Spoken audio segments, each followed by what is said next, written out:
by Sideline Sports Network. I hope everyone's having a good evening. Obviously, college football hasn't stopped, even though the season is officially over.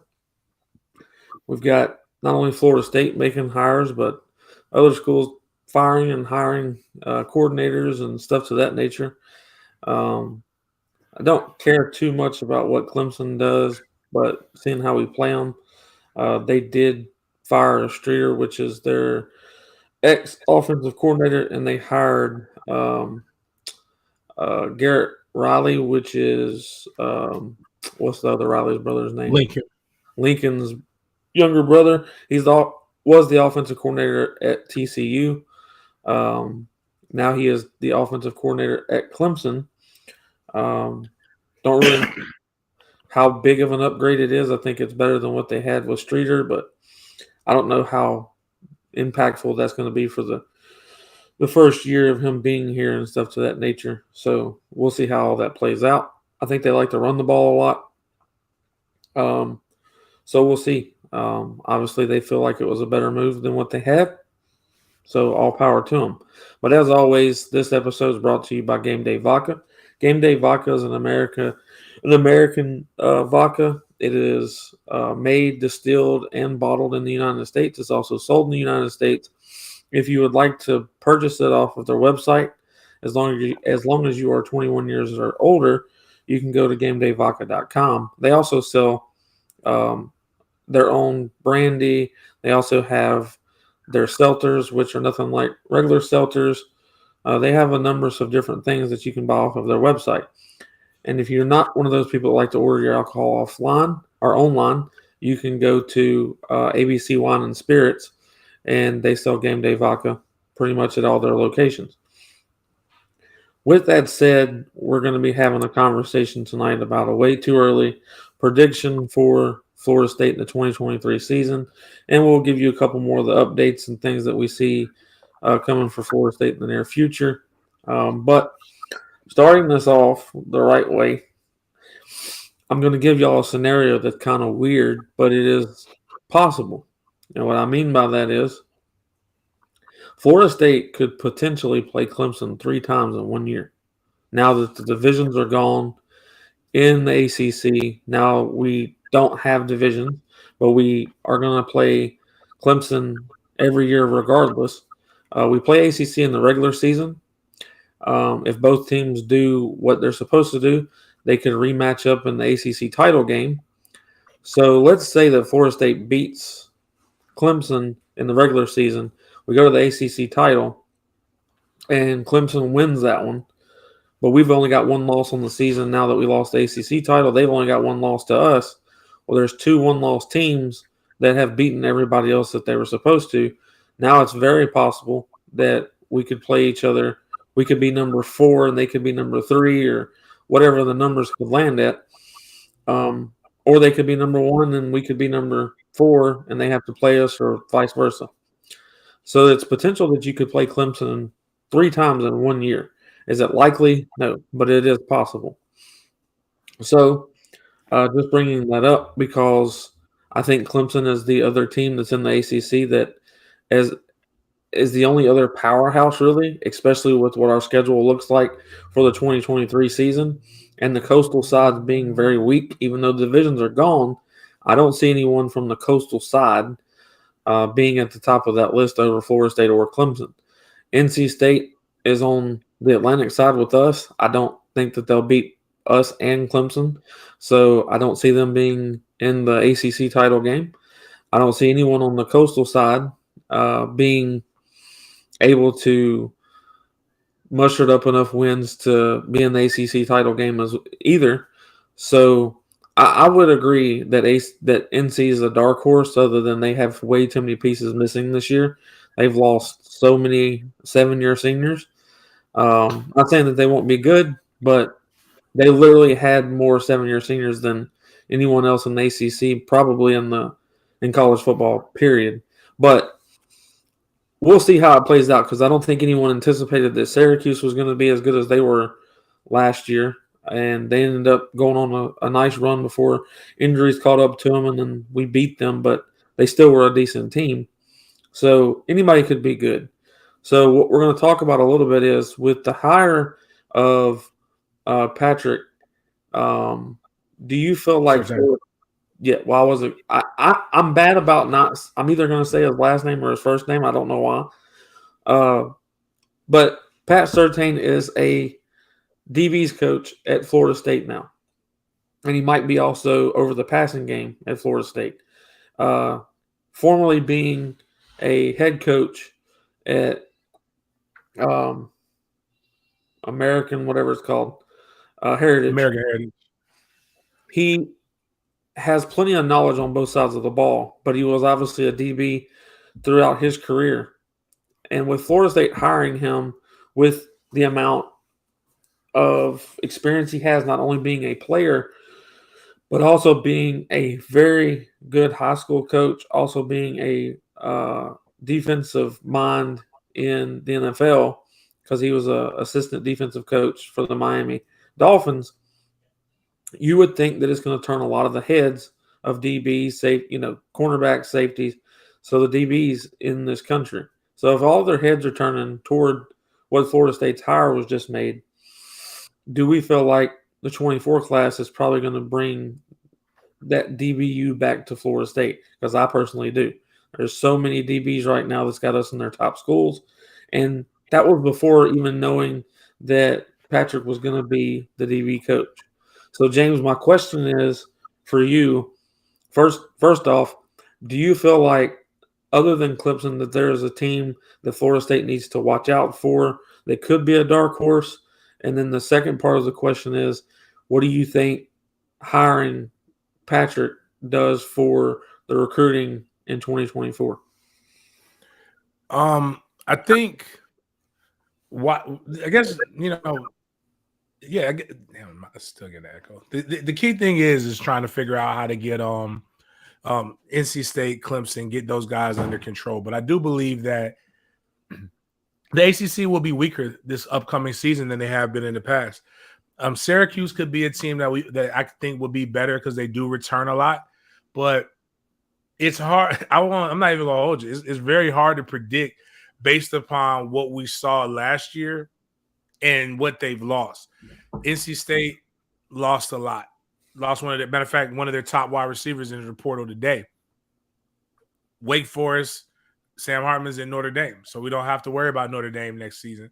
So that's going to be a difficult transition for them to have to be able to overcome with that. But they still have two dynamic wide receivers, 2 6'5" guys on the edge, and they still have a weird, funky offense. But I think the dark horse that Florida State has to worry about is Florida State in managing expectations and managing goals now. Now that you've tasted a little bit of what the standard can be, now you have to live up to that. Last year you went in and took people by surprise. This year people are going to kind of be looking for you, and there's two frames of thought that are going to happen. Are you going to be Georgia or in the Florida State teams of old, where you're going to bully and you're going to use that to your advantage because teams are a little bit scared of you, don't really know what to think, but you go in and you literally kill an ant with a sledgehammer in the beginning? Or are you going to be playing down to people's to opponents' level? And I don't think with the weapons that they have, and I don't think the way that Mike Norvell called his offense once they got back on the winning streak, that we have to really worry about that at quite as much. But I think that's Florida State's biggest goal is not to get too high and not get too low, but just be even keel, and just remember that the end goal is to end this season with some hardware. Let me rephrase that. So I don't want that to be the goal. I know the players ain't listen. They listen, but I know they're not coming up and saying, well, James said this is it. The goal is to leave with as much hardware as you can. I was about to say some hardware, but the ACC championship, great. If we can get that, we got to get back to where winning the ACC championship is like being the tallest little person. You're still short. It doesn't really matter. So, because again, what people don't realize is that's what it was talked about like when I was playing. So when I critique Florida State, I critique Florida State the way the fans and the way the old heads critiqued us, where so what? You won the ACC championship. You're supposed to win the ACC championship. Until now, we all realize, like, excuse my friend, that shit's hard to do. Like, it's not as easy to win championships as what everybody thinks. But the goal is to get as much hardware as you can. Yeah, absolutely. And the best part of going into the 2023 season without questions that Florida State hasn't been able to do for quite some time.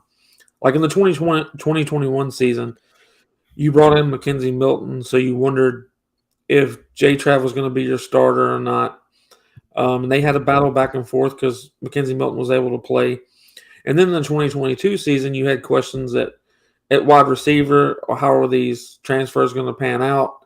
You had questions about our offensive line because we started off, real strong in the transfer portal with like Caden Lyles and Bless Harris and all of them. And then Caden and Bless both end up injured the first game of the season or even before the first game of the season. So then your offensive line took a huge hit. And then there was just a lot of questions around Florida State, period. And then you go play LSU at a really close game in New Orleans for the 2022 season. And, most people stood out and said, well, that's because LSU is not good. And then, by the ending of the 2022 season, Florida State ends hotter than any other team, second to none. They end the season on a huge winning trajectory. They look like a good team on their way to being a great team. And then you've got where they finish in the top 10, top 11, whatever it is that the AP poll put them at the top 11. In front of people that actually beat them this year is like Clemson. They finished behind us because they lost games after beating us this year. They lost their bowl game. We won our bowl game. LSU absolutely just annihilated Purdue in their bowl game. So it made our wins look even more and more sustained. We look like an actual winning team. So it puts us in the 11th spot as far as the AP poll goes. Coaching polls put us somewhere at 8. Some people put us higher. So with that Kirby put us at 18. Kirby gave us the lowest ranking out of all the coaches. Kirby Smart being a GA at Florida State at one point in time. I don't know what that was about. I don't know why he put us at 18th, but he did. So now that you've got, all these questions that are answered by Florida State, and they're steadily landing huge talent. They have the number 1 transfer portal class for the 2023 season so far. And I don't think that that's going to change. I think that the Florida State ends with the number 1 class because the portal is going to open back up in spring, and we're probably going to add a couple more key pieces. James, what are your feelings on, because there are some losses to this as well. We've had Trayshawn Ward leave, Amari Gaynor, and the most recent one being Malik McClain. And a lot of people are up in arms about it because they were emotionally invested in these young men being here at Florida State. They were a decent face here at Florida State. Like Amari Gaynor, when you thought about Florida State, in a lot of ways you thought Amari Gaynor, especially Trayshawn Ward. You definitely thought about Florida State when you thought about his name. So with us losing a couple of those guys, is there any worry to what Florida State's going to be able to do on the field, or can you give the fans a little bit of an ease of mind of why that's not necessarily the end of the world because these guys ended up moving on? One, I think people have to change their attitudes of what the transfer portal is and when people leave it. It's part of life, man. It's unfortunate. People come in your life, people go. But I'll say this. Depth is the difference between Georgia and TCU. It's not just about the game per se, right? It's everything that leads up to the game. If anybody hasn't listened to the epic, I call it rant. Others may say it's a pregame motivational speech. It was total insanity what Kirby Smart was saying, but everything he said was right. When you play on elite teams, practice is harder than the game. I never walked into a game. There were games where we got out coached, and I've told people that. I've been candid. I like Jeff Bowden as a man. Jeff Bowden, the offensive coordinator, wasn't very good. But our practices were so intense that we knew going out on the field, we could out-athlete damn near anybody because we know the intention of every offensive play is to score.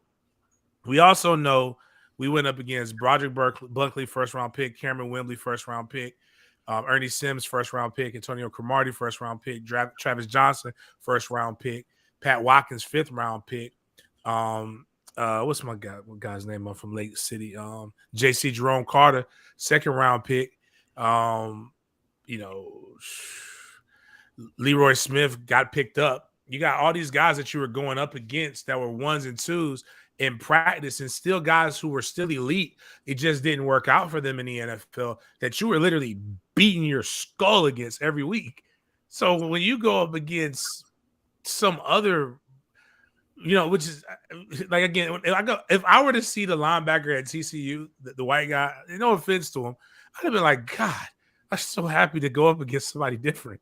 Like, it's just kind of like, it's like, imagine sparring with Mike Tyson, and then you got to go fight like some random guy off the street. You're gonna be like, oh my God, I'm so grateful to be able to go. Like, if I can go toe to toe with Tyson in his prime, I know I can lay this person out. Right. But so losing McClain loses a depth piece, losing Amari Gaynor loses a depth piece, and that's what they were going to be. Same thing with Trayshawn Ward, and I hate to say that, but I think Trayshawn Ward hurts more because I think everything that he wants to achieve, he could have achieved here. If the goal is to get to the NFL, I believe he was still on a trajectory to get to the NFL. I think he's misunderstood. Getting carries is what's going to get him to the league. Getting 700, 800 yards is what's going to get you to the league. And you would have been able to do that because you almost did it this year. But you missed, 4 games? So if you not missed those games, you would have still been here. And Trey Benson would have probably still been coming here. But look what he did. He was instrumental against Oklahoma. Trey wasn't having a good game against Oklahoma. Trayshawn Ward was. Now, we'll see what was it, Noah Kane? Is that the young man who I know we were recruiting him before? Anyways, the kid from Penn State that just transferred in right before the season started. We'll see what he can add, what CJ Campbell can add, some of these other guys, but it's tough. But here's why you shouldn't be worried. You got 3,214 yards returning in the passing game. You got 900 plus 457 plus 900, basically 1,000 plus that's 1,800 hills. You got 1,200 yards. Excuse me, my bad. This is 1,800. You almost got 2,000 yards returning in the rushing game. You've got, man. Okay, who we got? Okay, you're losing 700 yards. 700 of those 3,214 yards. That's all you're losing. You're returning damn near 90% of your offense. And then even the offensive linemen that you lost, I'd argue that they're bringing in another wave of guys on top of the guys who are already there who are going to be good. And you're finally going to get that competition in the offensive line and that depth to match the competition of what you're bringing in amongst the defensive line. And I would argue that Hakeem Williams can get you 144 yards receiving next year. And that's what Malik McClain got you. And that's no poo-poo on what Malik did. He had some big plays this season. But I think Hakeem can do that. I think Winston Wright can come back and give you something like that. I think we don't know. Watch Jaheim Bell this year and how he was a jack of all trades, a Swiss Army Knights. But really, go watch him first play of the season, 2021. Where he took the ball, where he caught first play of the game, I believe. He took it to the house with South Carolina. Now you have a guy at tight end. We haven't had that. We've never had anybody who can do that. And that's no knock on the great tight ends that we've had. It's just we haven't had a guy with that kind of athleticism and speed. And now you've got another 6'7" guy in Murlock that can be a big target in the middle, and that's including we still got Biscuit there. So the guys that you can count on that you saw sparks mixed with guys that you know are going to be consistent and you're going to be able to look for. the thing that you got to, again, like I was saying, the biggest thing for Florida State is making sure everybody understands that everybody, it was a team together, everyone achieves more. And if we all play well, and as I tell my I-9 team, my son's flag football team, every offensive drive, our goal is to score. It's not about blowing out the other team. It's not about running. It's about we're going to be excellent. We play 20 minutes. We're going to be, we play 40 minutes, 2 20-minute halves. We're going to score every opportunity we can. We blow out a lot of people. We mercy rule a lot of people. But it's not about messing up those kids' self-esteem because I can't worry about them. Their coach gets paid the same amount of money I get paid. Nothing. My job is to worry about my 10 kids' self-esteem, and I want them all to play. And I tell my 5 best players, tell you names: Trey, Charles, Bodie, Mason, and now my man Zaytoven, we call him. I said, listen, y'all job is to do what you need to do so that these other 5 kids can play more. If they don't play, it's your fault. And that's not putting the onus on them. It's just that I know what they can do. And if they go out there and blow out people, those guys come in and now they're getting quality game reps. And then you know what happens as we continue, as we play our next season and we move on. These guys are getting more confident. They're doing things that they've never done before. Athletically, they're out there doing backflips and talking trash and doing all kind of other stuff. Then you become an intimidating factor to where people know when you step on the field that if I don't wake up and punch them first, they're going to knock my ass out. If you want to see a perfect example in real time, see Georgia versus TCU. TCU is a good ball program. That was an anomaly. Georgia was hitting on all cylinders. Georgia went in there, punched them square in the mouth from the first play until the last play. And you saw stuff where they started talking to the nation, eating chicken wings on the sideline. We did that in 2013, playing hangman on the sideline. Those are all intimidation things and mental, these are mental guys. You only want to get, a lot of y'all, again, people talk tough, but ain't nobody ever been on the wrong side of an ass whooping before. Right. Let me tell you. When somebody hits you and you're not 100% sure, if you got it to get, if you go, and there's nowhere to run, not everybody digs their feet in and can fight out of that. Some people literally duck and cover. A military quote I love to say is some of the most well-trained men and women, when the bullets start flying, they literally go into a shell, and that's what they've trained their whole life for. Same thing happens, but again, what we did at Florida State is we were bullies, and I like where they're going, and I think with these pieces, that's the next step with the culture, and the guys that they add here need to be guys who are cultured. I say that cultured bullies. Be saints and Boy Scouts and do all that battles and stuff. Feed the community. Do those great things. Or the what was it? New Jack City. I say everybody needs their Nino Brown moment. Go throw turkeys in the hood, but then go run the Carter after that. And running the Carter is go out there and bully people on the football field. Be a menace on the football field. Be a citizen, a great citizen off of it. Absolutely. And the way that I look at this is with the pieces that are being added out of the transfer portal and that's coming up from your 2022 class, the guys that we recruited beforehand, that are going to be here, like the Earleys, the Ioto Afasi, those guys. And then your Hakeem Williams is one of those guys that can step in and definitely get you that 142 yards his first year. I fully believe that he can do that. Like James said, you're going to have Jaheim Bell at tight end. We've never had that type of athlete at tight end before.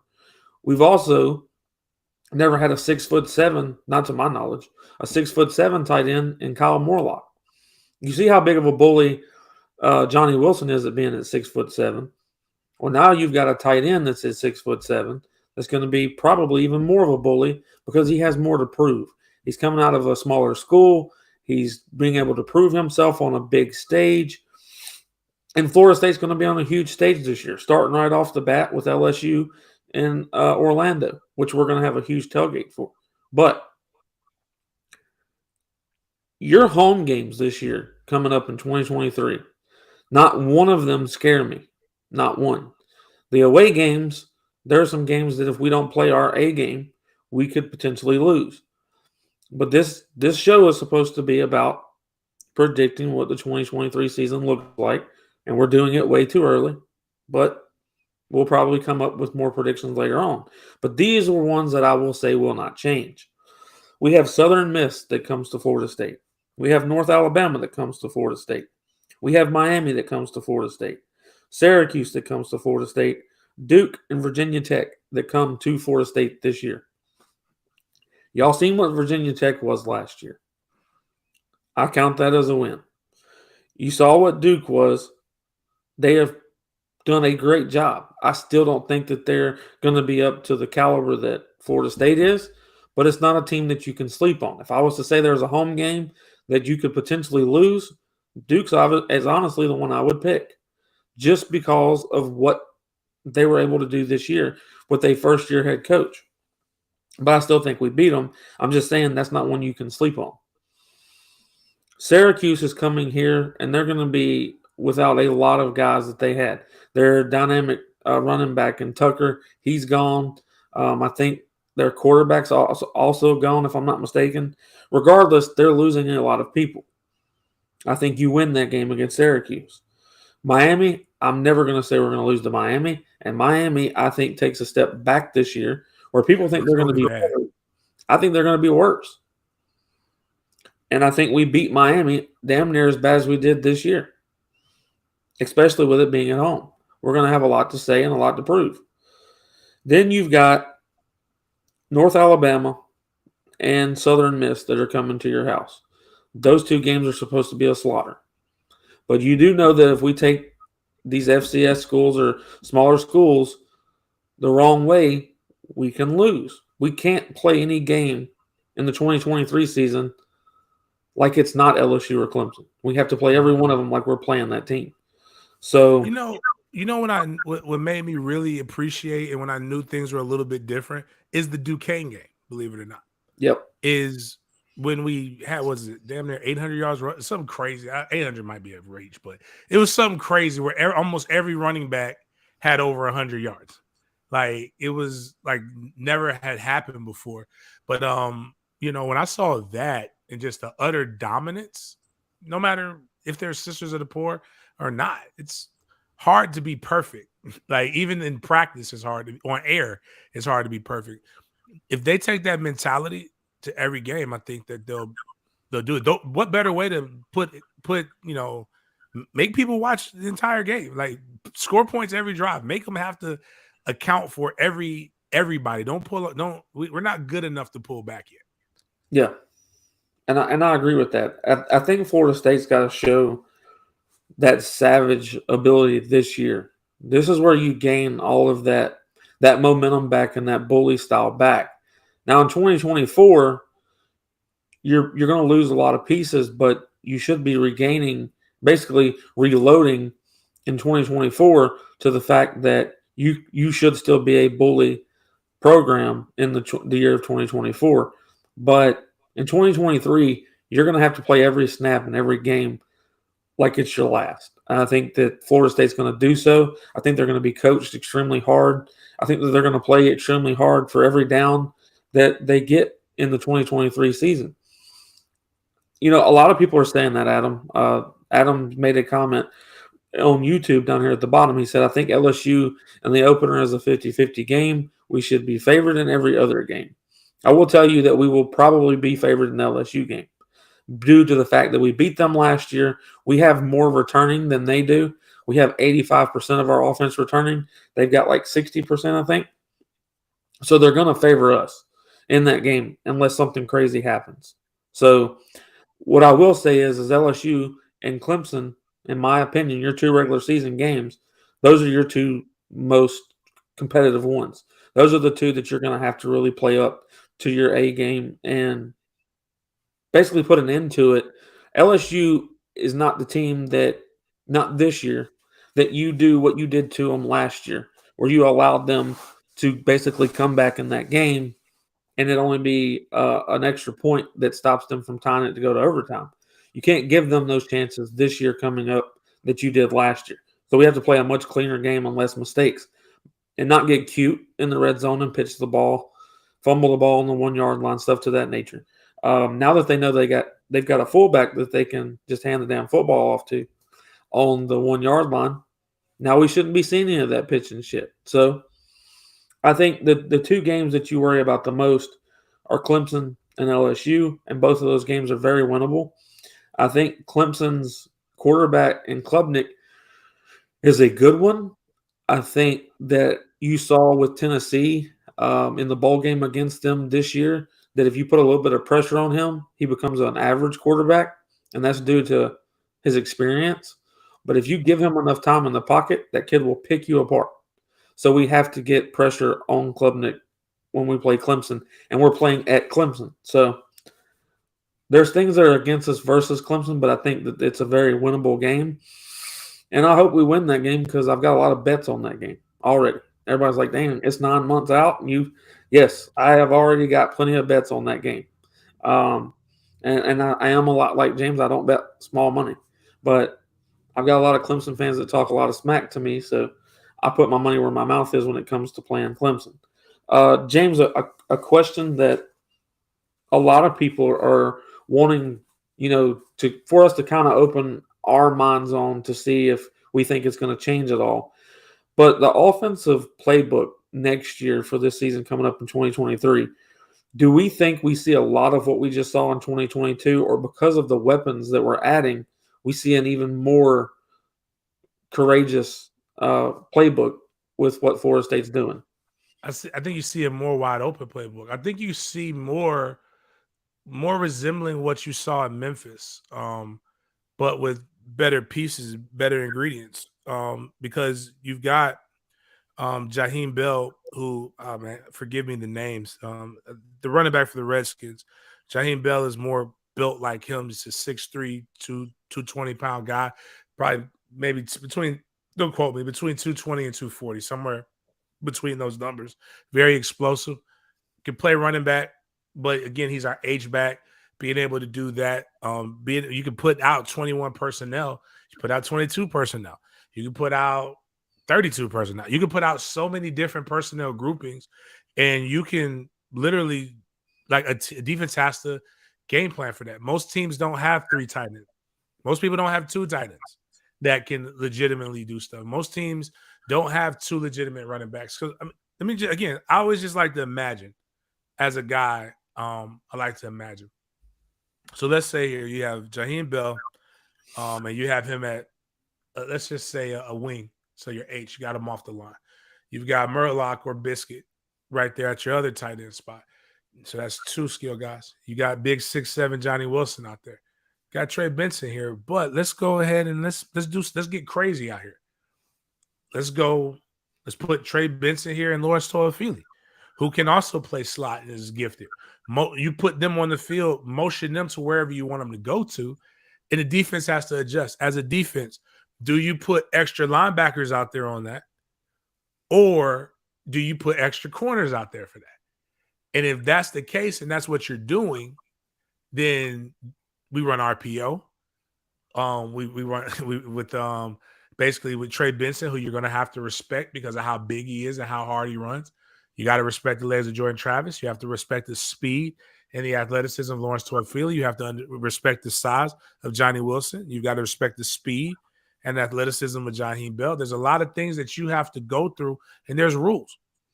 You can only run so many coverages. If you're running man coverage, somebody got to guard. That's a lot of athleticism to guard man to man and have to read the run. If you're playing zone, these are guys that, you got to still read the run. You got to read the quarterback. So are you going to stay and be disciplined while somebody's able to get to the weak spot in the zone?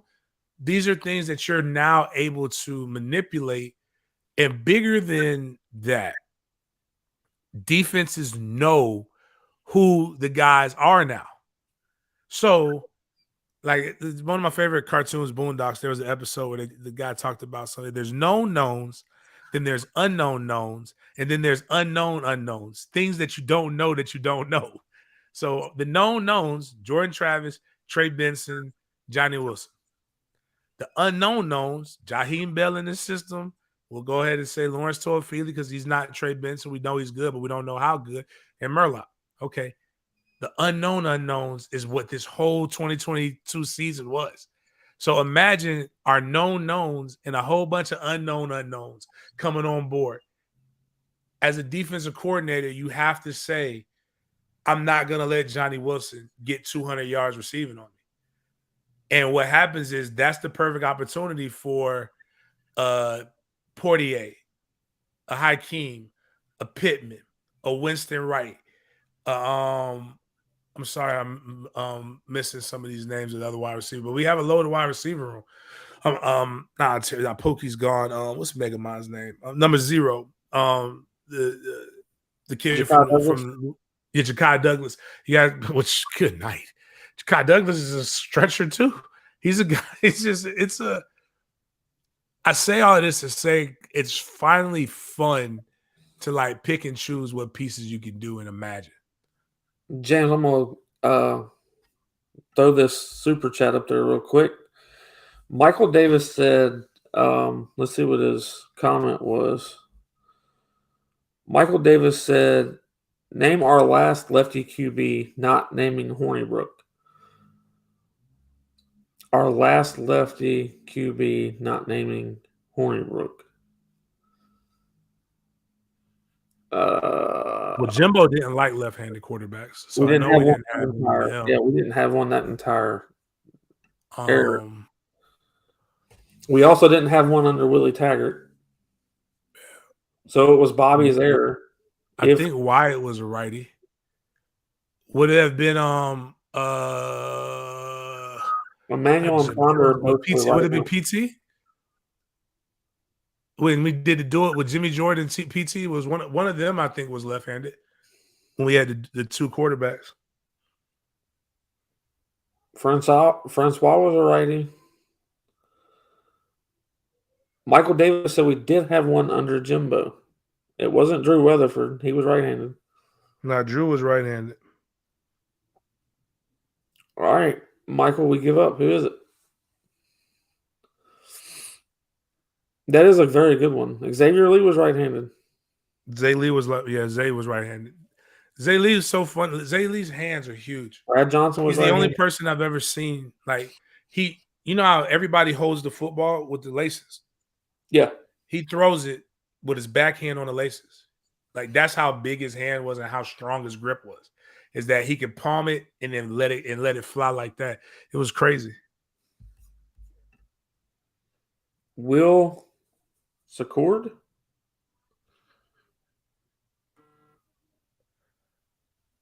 I don't even know who that is, so y'all forgive me. And I don't want to be dumbfounded on that, but I don't even know who that is. So I do appreciate the question, and mostly I appreciate the $2. Any of y'all that want to go to the super chat so that your comments get thrown up here, your questions get asked, by all means, make sure we accept donations. You saw he put up $2. We'll take $2. We'll take $1. We'll take 100. It doesn't matter what you want to put up there, but we do make sure when we get those that those questions get answered immediately. And we give a shout out to Michael Davis for the $2. We really appreciate it. Moving forward, talking about the 2023 year that's coming up.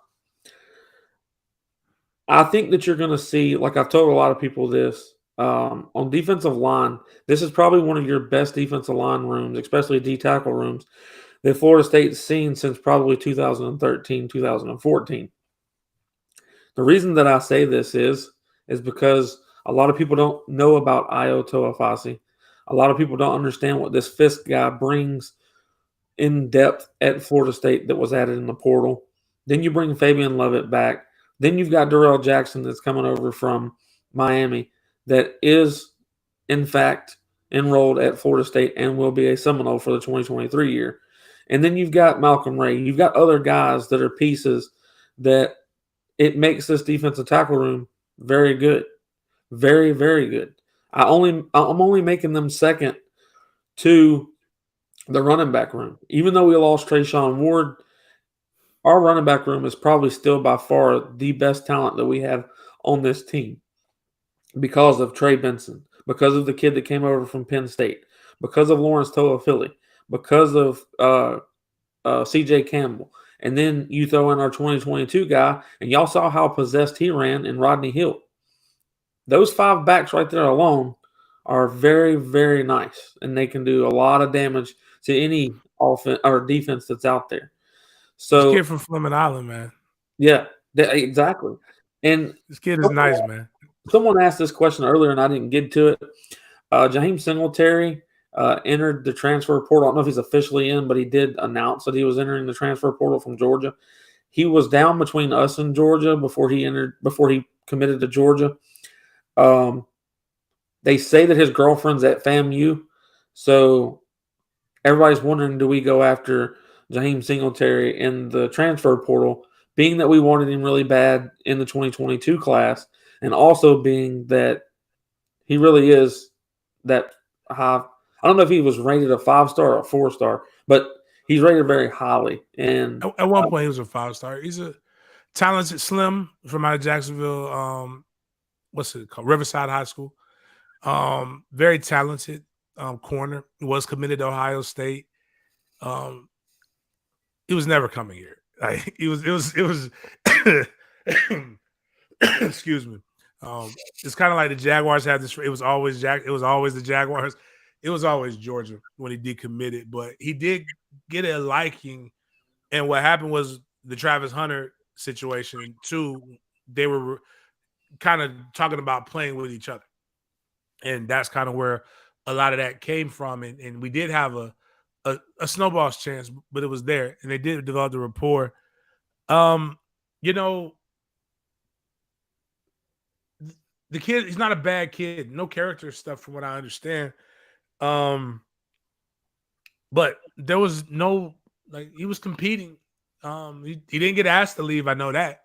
I know Georgia didn't want him to leave. So he wasn't pushed into the portal. And that's where I start to have questions, because it's not Marvin Jones Jr. would be different if he wanted to leave. You know, there was always the affinity for his father playing there, and there's always that love. A lot of people thought Florida State was going to get him. So if he left Georgia after his freshman year, I'd have a little bit more understanding. But when I see guys who are high-ranked guys, and I look at what the culture in which Mike Norvell is trying to establish, right? My thoughts are, what does this prospect do to that locker room, and how does he fit in outside of just being a talented player? And you know, and that's not saying that this kid doesn't deserve another chance. Kid does. I think the kid will flourish and be great. I just don't know if and this is me speaking as alumni, would necessarily care to see that in the locker room. And it's not because he's a bad kid. It's because of what I was told, more so than you know, any off the field issues. So I just want to, because you're gonna have to compete no matter where you go. And the mentality that we have right now is, it's got to be like Georgia. And man, if you don't want to compete at Georgia, I mean, I need you to I need you to not just want somebody to give you a job. You got to come out here and take it. I put it like this: if AZ left us, we would all be hurt. Yeah. And everything I saw from AZ showed me in the beginning that he should have played more, until I saw him play, and he got lost in a smaller game. He took hold to coaching, didn't pout, got better, probably will be a starter next year. Another guy on our roster, 5-star kid, looked lost out there, didn't realize your ass looked lost when you were playing. That's why you're not starting. Pouted and hit the transfer portal. We got to be consistent with what we want, you know? And that's kind of it doesn't mean I don't think any of these guys are bad people. I'm just saying, when it comes to an organization, what are we trying to accomplish? 2 years ago, hell yeah. Right now, 2023, looking like we can end again the same, leave with as much hardware as you can. I don't necessarily know if you want that element to be there. The only question that I have, James, because I know what I've heard about the young man at Georgia and the reason that he's entering the transfer portal, and I won't speak, in depth on what I've heard either, but I'm wondering if the why to these cornerbacks that are leaving Georgia, because he's not the only one. There's going to be a couple more, from what I understand, and there was already one or two before him that were here previous to the 2022 class. But I'm wondering if there's truth to why they're leaving, and if it's not just that they're wanting to be handed a position, so to say. Is the rumor is that the DB coach at Georgia is fixing to take another job? Was one. Two, the other rumor is that if you're not one of his favorites, you're only going to be a rotational piece at best, regardless of who the better player is. I don't know if either of those things are true, but I know that a couple of the former guys have said that if you don't fit in the clique, then you're not going to be a starting cornerback, because they felt like some of the guys that weren't playing for the 2022 season were better than some of the guys that were starting for Georgia, but because they didn't meet that click or that criteria of what that DB coach was looking for, it was almost a punishment. Like, I will play guys that aren't as talented as you because they do this because I want them to, or that because they fit in this click. Now, again, I don't know if any of that's true. I'm just setting up the scenario. Those So things could be true, but just what I'm reading right here is the grind. It was just a lot. This is a long season, too much for him. yeah, I agree. And when I read that, I'm just like, I put it like this. Carson Beck is the perfect example of what I look at. So Carson thought about it, gutted it out. He's going to walk into a situation next year where the world is his oyster. If he goes out and does what he's supposed to do, he'll be like, everybody's talking about all these quarterbacks on these lists, not talking about him, like he won't be the guy at the end of the season. Right. And if he chooses to come back, he'll probably be a number one overall pick. Right. He has 2 years. So again, but just sitting there riding it out when everything, like, here's a kid that they almost asked to reclassify. Mm-hmm. That's how good he was. They wanted him to reclassify, come in early, so that because they didn't have the depth at quarterback that they felt was necessary. So, and then Stetson Bennett ended up, being being the potential after school special story that'll go viral whenever it's done. But I think, sports is indicative, is relative to life. I think you just got, at the end of the day, you got to look at where you're at, and you're a freshman. So, but again, I think he's a talented player. You don't like, he definitely is really, really good. I just don't necessarily know. And I also don't know if he's just, if he comes in and plays safety, I think there's a shot. Yeah. But I know this: Patrick Surtain is not is not here to be your friend. He's here to coach. He coached in the NFL. He's coached a ton of guys, including his own son. And he's and accountability is going to be had no matter where you're at. And I do know Kirby's a disciple of Mickey Andrews and Nick Saban. So anybody who's coaching under him is probably hellfire and brimstone too.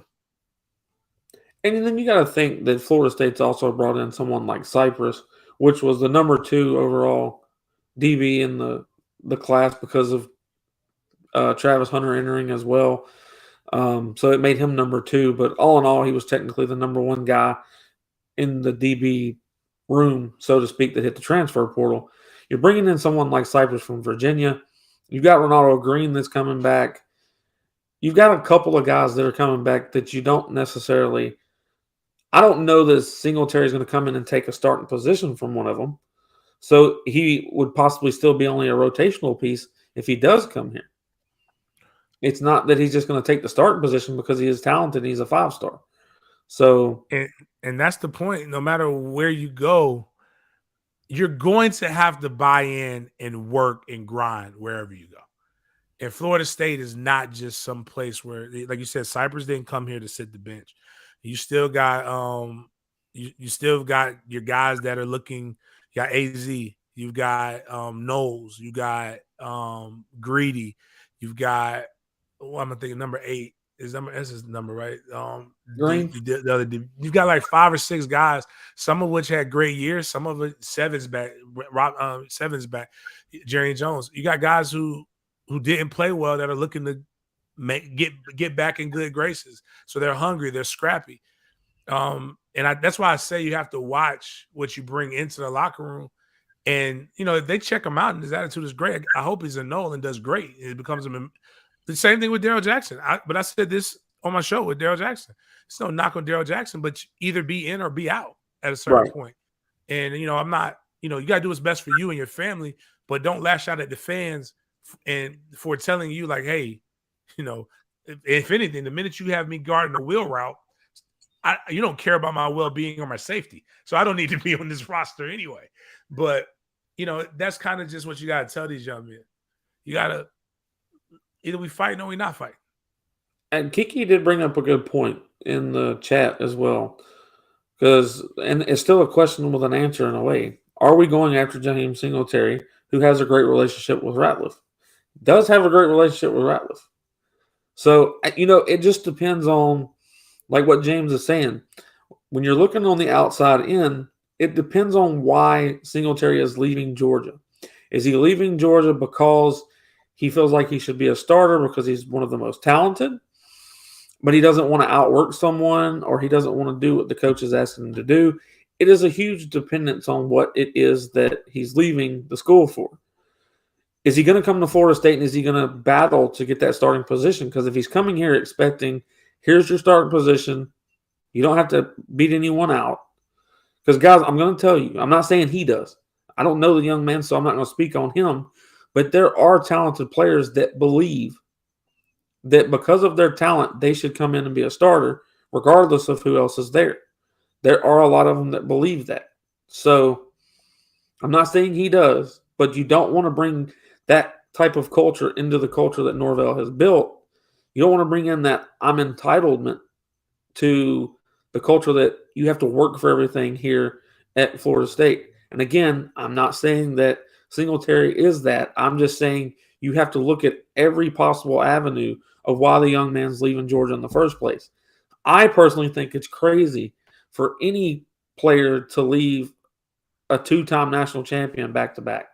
Like me personally, I'm not leaving a team that's won 2 national titles unless I've been there for 3 years and I'm not going to play in any of these games. Like, okay, then maybe I will transfer out and try to make a name for myself. But here's what I'm learning. And again, I cover the NFL and I've been in it, but I'm learning more. Everybody gets bogged down in stats. What I want people to do, don't ever just take my word for it. Go do your homework. Go do your research. Look at the first round guys. Do you see guys who are breaking records consistently being drafted? Up until recent history, where was the Heisman Trophy winner drafted? They weren't. Wide receivers, there's going to be some guys that have your 1,200, your Ohio State wide receiver, but you're going to see a guy go in the first round who has 800 yards receiving. He's going to do well at the combine. You're going to see your running back. You're going to see running backs who get drafted who have under 1,000 yards rushing. You're going to see a quarterback possibly be taken in the first round who at times didn't do quarterback very well. We saw it with Josh Allen. Go look at Josh Allen's stats at Wyoming, and now Josh Allen is one of the top quarterbacks in the NFL.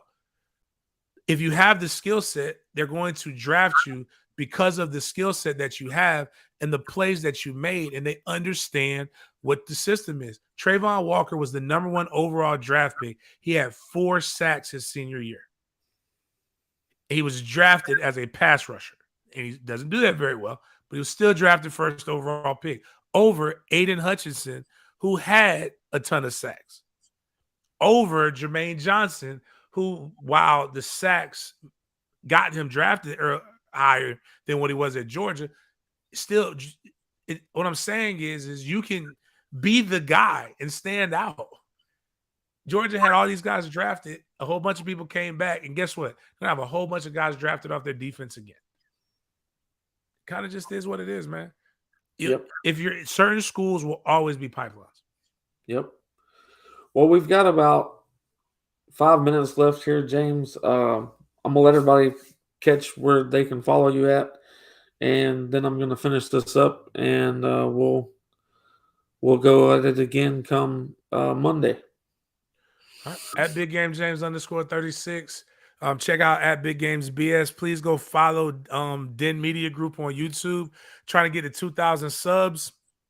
We're probably gonna give out 3 Jaguars tickets to the game on Saturday for the people who listen live. So if you want to go, if you don't want to go, please watch it live at 10 o'clock anyway. Let's get those live numbers up. Appreciate you guys. And the tailgate tickets are still there. We'll be promoting it again heavy here in the next couple weeks once I get the Jaguar season over with. But we're pre-selling those tickets, man. We're trying to have over 1,000 people on Church and Naughton partying and having a good time. Yes, sir. Appreciate it. Well, while we are trying to have 1,000 people at that particular location, we're going to have 4 tailgate locations, because none of them are big enough to hold everybody that we want to hold. So we're trying to have 1,000 at the pre-one that's put up right now. We're trying to have as many people that want to come to the tailgate for the LSU Florida State game here in Orlando. Orlando's not far from me at all, so that's why you hear me say here at Orlando. But what I will ask everyone to do is to make sure that you're subscribed to the channel. Make sure that you like this video, and make sure that you go check out the other videos and content that we've put out. Also, you can follow me on Twitter. I'm trying to get to 3,000 subscribers here on YouTube. So if you have any Florida State fans that you think would like to subscribe to the channel, please make sure that you share the content that we're putting out with them so they can subscribe to the channel as well. And also, what I would like to do is let everybody know that I am giving away a tumbler. That's a Florida State Seminole tumbler. It's all white. It's got FSU and it says Seminoles. But if you are on my Facebook page, the requirement is for you to like, share, and follow the YouTube page, which just means subscribe to the page. If you're on Twitter, it is to follow the Twitter page, like and retweet the post, and that is how you get entered. So if you would like more than one way to enter yourself into winning the tumbler, you can do all of the above, and it gives you more options and more ways to win the tumbler. And I will be continuously giving stuff away throughout the off season. Things will be more. There will be bigger things, more expensive things for y'all to get. But with that said, this episode was about a lot of different things. I personally think Florida State can run the table next year as long as we play the way that we can, the way that we should. I think that the 2 games that you worry about the most are LSU and Clemson. And I think you can beat Clemson definitely once. And what I mean by that is what we talked about in the show. So if you want to know what I'm talking about, please go back in the show and rewatch what I was talking about. But I think that Florida State could end up being an ACC champion and also into the playoffs for the first time since 2014. So what a lot of people don't know about Florida State, or they forget, is that Florida State was in the first year of college football playoffs when we went and played against Oregon and we lost. But we have been in the college football playoffs before. This will be the second time in school history if we pull it off in 2023.